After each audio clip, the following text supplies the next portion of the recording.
Tensions between the U.S. House and Representatives and the Senate are growing over a possible government shutdown. Now, some senators are accusing the House of not working in a bipartisan way to finalize a budget, which threatens a shutdown. Our Washington, D.C. correspondent Rachel Knapp joining us live from the U.S. Capitol. Good evening, Rachel.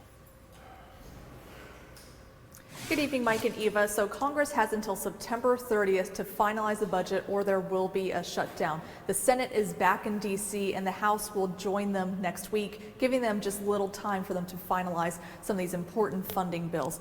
Now, the two chambers are trying to balance out some differences between spending levels and policy issues within these budget bills. Senate Democrats are even praising their Senate Republican colleagues for working together on this in a bipartisan manner and add that they are following the budget outline that the Speaker of the House, Kevin McCarthy, and President Biden agreed to on the debt ceiling. But some House hard-right Republicans want to go further and spend less on non-defense spending than what was agreed to on that debt ceiling agreement.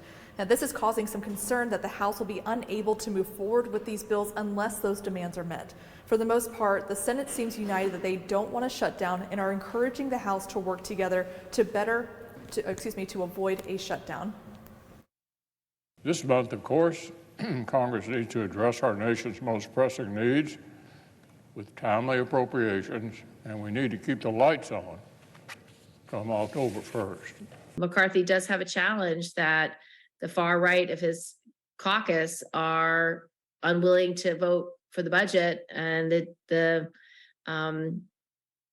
and will default on that budget if they don't get what they want.